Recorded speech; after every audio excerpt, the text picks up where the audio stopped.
You know, in this business, there are comedians, there are comics, and once in a while, rarely, somebody... Johnny Carson looked relaxed behind that Tonight Show desk, but 8 guests proved even the king of late night could lose his cool. At his peak, Carson drew more nightly viewers than the NFL's Monday Night Football, an audience that expected effortless charm, crisp jokes, and interviews that felt like witty living room chats. Most nights he delivered, yet certain celebrities triggered silent fury, bruised pride, or outright dread. Their visits sparked lifelong bans, off-camera shouting, doors slamming, walk-offs, and the rare instant when Carson, the man who could defuse any bomb with grin, felt trapped on his own show. Here are the 8 personalities who push him there, plus the moments that push his limits. Frank Sinatra traveled with bodyguards, a tailor, and sometimes detectives. NBC security logged his arrivals in block letters. One notorious walk-on occurred in 1976. Carson was mid-monologue, telling a peanut allergy joke, when Sinatra strolled out unannounced, arm around Johnny, soaking in a 40-second standing ovation. Carson said, "Do you need the whole show, Frank?" Sinatra just winked. Only till the band packs up. Behind the scenes, Sinatra's team asked for a cooler room temperature, a teleprompter to help him remember lyrics, and space for 12 friends on the side of the stage. Carson, who usually ran a strict show, was annoyed but agreed to it. When a junior producer mispronounced a bodyguard's name, the guard reportedly removed him from the hallway. Carson later told Confidants, "It's Frank's world. We just film in it." Yet Carson also feared losing audience goodwill by seeming petty. He introduced Sinatra with reverence, then carefully steered the interview to safe nostalgia, avoiding mob rumors, political feuds, and marriage scandals. Ratings soared, but stress showed. Assistants noticed he poured an extra scotch those evenings, muttering, "Chairman of the board, sure, but I still sign the network paychecks." Bob Hope was TV royalty. NBC executives called him Sponsor Gold. That royalty arrived in Burbank with luggage full of index cards. Hope staff mailed Tonight Show producers a thick packet days ahead. Scripted jokes, suggested question prompts, product mentions, even camera angles for cutaway shots. For Carson, whose magic came from riffing on surprise answers, it felt like getting sheet music in a jazz club. During taping, Hope rarely looked at Johnny. He scanned cue cards by the cameraman's lens, waiting for Carson to tee up the next punchline. Carson tried ad-libbing once, tossing an unexpected follow-up. Hope blinked, shuffled cards, then delivered the pre-written gag anyway, ignoring the new direction. Laughter sounded polite, but producers saw Carson's knuckles whiten around his pencil. Matters worsened each time Hope peddled another NBC special. Instead of anecdotes, he plugged air dates and sponsor tie-ins. One 1978 appearance included 3 mentions of Texaco in 7 minutes. Carson joked, "Texaco gets more airtime than I do," but the quip only underscored his frustration. Crew members later recalled Carson muttering backstage, "I'm the warm-up act for a subsidy." Hope's stardom forced rebooking despite flat segments. Ratings data proved older viewers stayed tuned, yet network memos show Carson lobbying for fewer Hope visits, suggesting fresher comedians instead. NBC indulged him briefly until an executive reminded everyone that Hope's specials earned millions in ad revenue. Carson capitulated but instituted a new buffer tactic. If Hope appeared, pair him with a high-energy second guest or a musical finale to restore spontaneity. Even so, staff noted the temperature in Carson's dressing room dropped 10 degrees the moment Hope walked into the building. When Joan Rivers first sat opposite Johnny Carson in 1965, she said, "It's so exciting to be here. My mother finally stopped crying." Carson liked her style. For the next 20 years, he brought her on 90 times and even made her his main guest host, something he'd never done for anyone else. Behind the curtain, Rivers sent him handwritten thank yous, even birthday cake spelling boss and frosting. But Rivers possessed ambitions bigger than guest hosting. By 1986, she'd filled in 190 nights, building her own late-night following. Fox executives, eager to launch a rival network, dangled a staggering contract and full creative control, things NBC avoided promising. Rivers accepted, then hesitated. Should she call Johnny? Advisors warned her NBC might yank the offer if word leaked. She gambled, kept silent, and trusted a news embargo. That broke anyway. Carson heard the deal on the 6 p.m. NBC feed. To him, mentorship demanded loyalty and a personal phone call before he learned it in headlines. Rivers frantically dialed his direct line that evening. Technicians heard Carson say, "I don't want to talk to her," and hung up. The next morning, the Tonight Show booking sheet carried a handwritten note. Joan Rivers permanently blacklisted. Rivers' new show debuted Curiosity, then collapsed under network misfires and affiliate dropouts. In interviews, she cried, recounting the call that never happened. Carson never softened. Even after Rivers' husband's suicide and her career freefall, Jay Leno honored the band through his 22-year tenure. When Jimmy Fallon finally invited Rivers in 2014, crew members felt a ghost lift. Yet veteran Tonight Show writers still ranked the rift as Carson's deepest wound. A mentor convinced a student sold him out for a bigger microphone. Wayne Newton became another sore point. For months, Carson's monologue poked at him. Carson once said, "Las Vegas is installing brighter stage lights. Wayne Newton's hair needed photosynthesis." Audiences roared, but Newton didn't. Vegas sources whispered that the singer, who had just invested millions buying the Atlanta hotel, disliked any dents in his polished brand. Newton flew to Burbank unannounced on a taping day in 1980. Security cameras captured him striding down the hallway, silk shirt open, fists clenched. He barged into Carson's office, where the host reviewed cue cards. According to stage manager Fred DeCordova, Newton slammed the door, leaned over Carson's desk, and stated quietly, "You ever call me a joke again, I'll show you the punchline." Carson, unaccustomed to physical confrontation, nodded silently.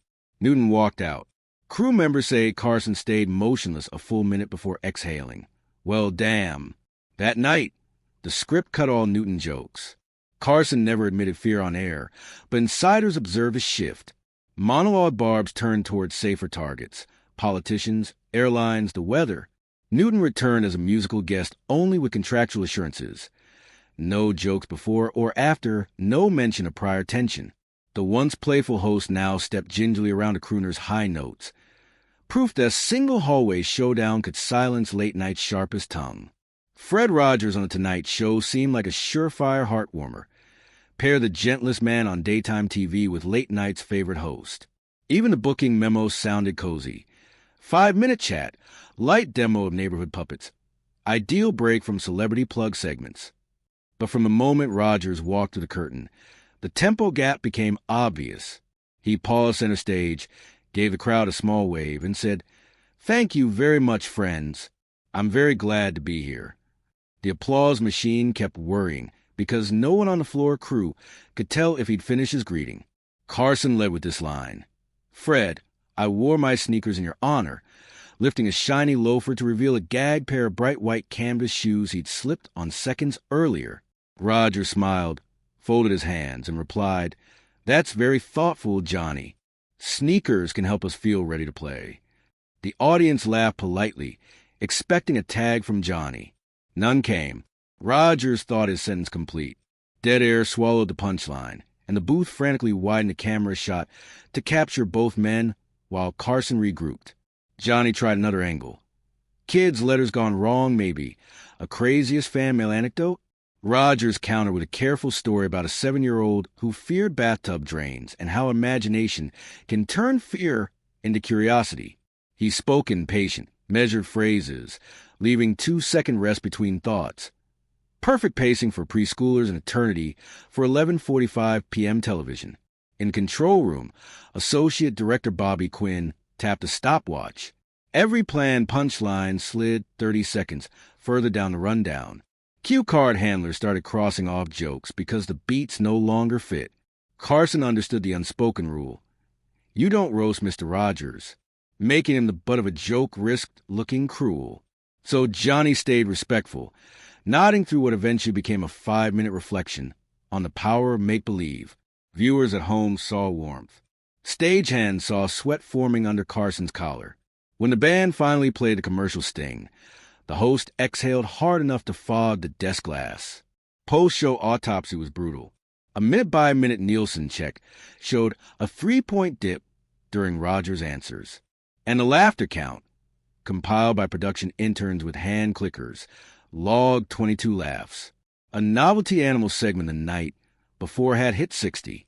But then came the mailbags, hundreds of handwritten notes praising Rogers' grace, many from parents who rarely stayed up but did that night because their kids begged to watch.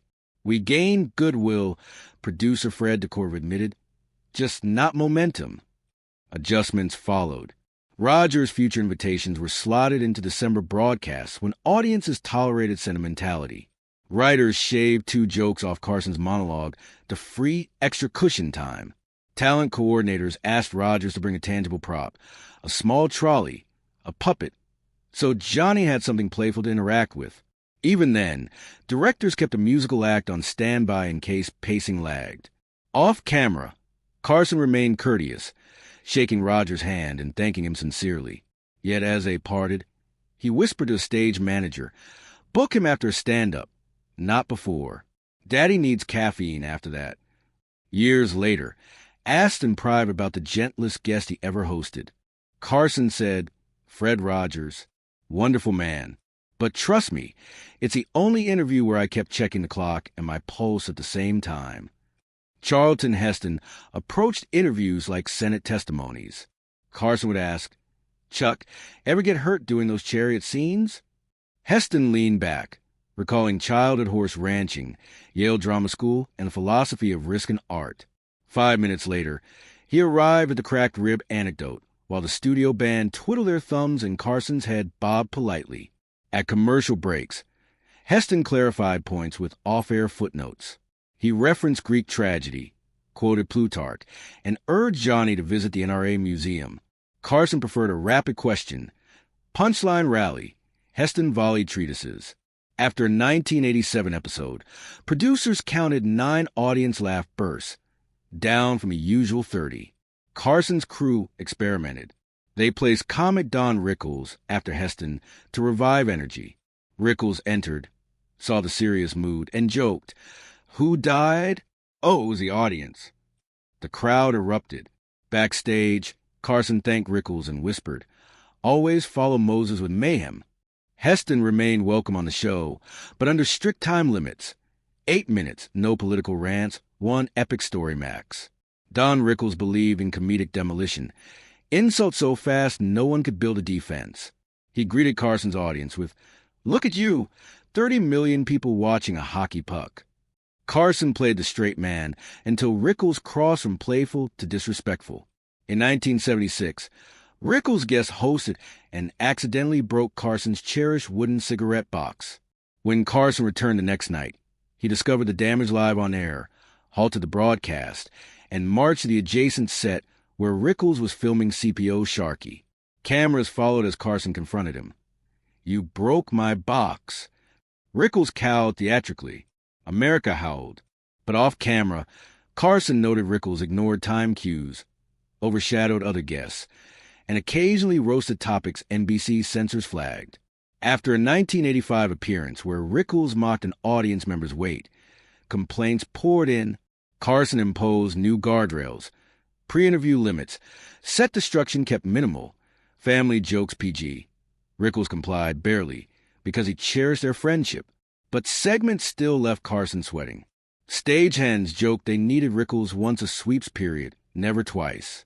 8 disruptors, 8 flavors of tension, Bob Hopeskin gags, Joan Rivers' betrayal, Wayne Newton's intimidation, Fred Rogers' earnest stillness, Charlton Heston's epic speeches, Chevy Chase's arrogance, Frank Sinatra's power plays, Don Rickles' cyclone of insults, all chipped at Carson's composure, yet he rarely let viewers see the cracks.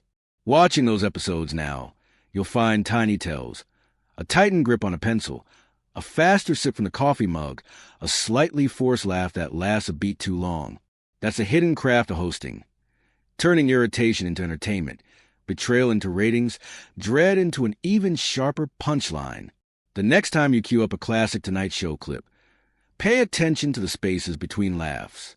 You'll glimpse a master juggler keeping flaming torches aloft while smiling for 30 million people, and silently praying the next torch isn't a card king, a furious crooner, or an insult comic with a hammer.